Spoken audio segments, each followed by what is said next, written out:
નાયબ મુખ્યમંત્રી હર્ષ સંઘવીના નિવેદન બાદ તેઓના આદેશ બાદ અલગ અલગ શહેરોમાંથી ગેરકાયદેસર ઘૂસણખોરી રીતે વસતા બાંગ્લાદેશીઓની અટકાયત કરવામાં આવી છે। સુરતમાં મેગા સર્ચ ઓપરેશન હાથ ધરવામાં આવ્યું। અલગ અલગ વિસ્તારમાં પોલીસ સર્ચ ઓપરેશન હાથ ધર્યું કે જ્યાં 261 જેટલા ગેરકાયદેસર વસતા બાંગ્લાદેશીઓની અટકાયત કરી અને તેઓ પર કાયદેસરની કાર્યવાહી કરવામાં આવી છે। ઓપરેશન ડેલ્ટા હન્ટ નામથી આ કાર્યવાહી કરવામાં આવી છે। સુરત પોલીસે ગઈકાલે મોડી રાતથી જ મેગા ડ્રાઈવ યોજી છે। સુરત પોલીસ દ્વારા વેસ્તાન, ઊન, પાંડેસરા, પૂણા, રાંદેર, અમરોલી, કોસાડ, ચોક બજાર સહિતના વિસ્તારોમાં તપાસ કરી છે। તમામ વિસ્તારોમાં કોમ્બિંગ કરી 261 શંકાસ્પદ લોકોને રાઉન્ડ અપ કર્યા છે, જેમાંથી 34 પુરુષ, 29 મહિલા, 21 બાળકોનો સમાવેશ થાય છે। તમામના ડોક્યુમેન્ટ વેરિફિકેશન કરવામાં આવ્યા, જેમાંથી 84 બાંગ્લાદેશી હોવાનું સામે આવ્યું છે।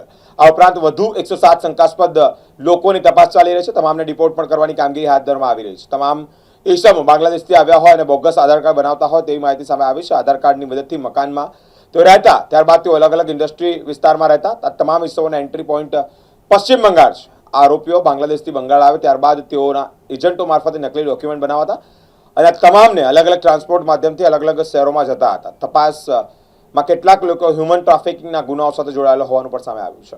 जनरली એના અત્યારે પૂછપરછ ચાલુ છે અને આ લોકો જ્યારે ઇલીગલ ढंग से अपना भारत देश में जो प्रवेश करे तो गમે તેવા मतलब સામ દામ દંડ વેદના માધ્યમથી આ લોકો अपना आधार कार्ड બનાવતા હતા।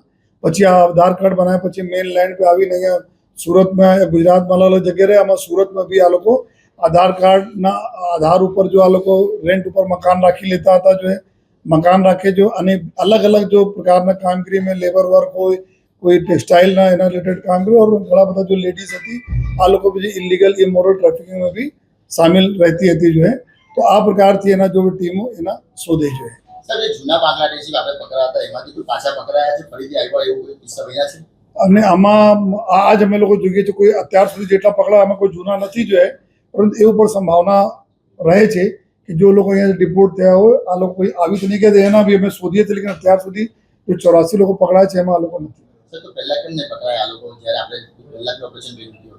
ને આમાં આ લોકો જે તે વખતે જ્યારે આપને ખબર હોય કે એ એવા નેટવર્ક હોય જો એના લાવતા હોય અહીંયા જો અને જો લાવે છે આ વેલ કનેક્ટેડ આ લોકોને એક નેટવર્ક હોય કે જ્યાં પણ જો કોઈ એજન્સીસ એના પાછળ પડે તાત્કાલિક આ લોકો આગે પીછે થઈ જાય અને પછી ધીમે ધીમે ફરી ધીમે છૂટાછવાયા और प्रिकॉशन રાખીને મકાનો ચેન્જ કરીને અત્યારે કોસાડ વગેરેમાંથી બી આપણે મળ્યા जो पहले नहीं आता जो अलग अलग विस्तार में भी आ लोग जता रहे थे।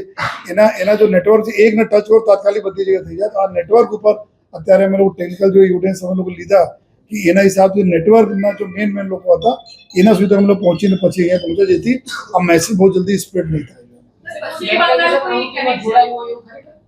પશ્ચિમ બંગાળ માટે આ લોકોને એન્ટ્રી પોઈન્ટ આ છે જો તો એના માટે અમે પશ્ચિમ બંગાળ પોલીસ સાથે જો સંકલન કરીએ છીએ। આ જો સંકલન કામગીરી હોય છે તો બોર્ડર સિક્યુરિટી ફોર્સ સાથે હોય છે, પશ્ચિમ બંગાળ પોલીસ સાથે હોય છે। જેટલા બી અમે લોકો એવિડન્સ મળશે ક્યાં બનાવે છે આ લોકો જો ઇલીગલ ડોક્યુમેન્ટ્સ એના હિસાબથી પશ્ચિમ બંગાળ પોલીસ સાથે અમે લોકો એને પૂરી માહિતી આપવાના છીએ। અમે ઘણા બધા જો લેડીઝ હતી આ ઇમોરલ ટ્રાફિકિંગમાં સંડોવાયેલા છે અને સાથોસાથ આ બી વેરીફાઈ અત્યારે મેં આ લોકો સુધી અત્યારે બધા લઈને આવ્યા છીએ। તો એ ગુચકાઓ વગેરે બી કામગીરી ચાલુ છે કે આ લોકોના जल्दी हमारे पास नेफिस वगैरह हो जो फिंगरप्रिंट मैचिंग भी हो नाम भी खोटा आ लोग लखावता हो तो नाम थी फिंगरप्रिंट से हमें धीमे धीमे आ लोग हमें मैच कर लेवाना चाहिए कि आ लोग गुना में शामिल है कि नहीं। સર, એ લોકો બાંગ્લાદેશથી સુરત કેવી રીતના આવ્યા?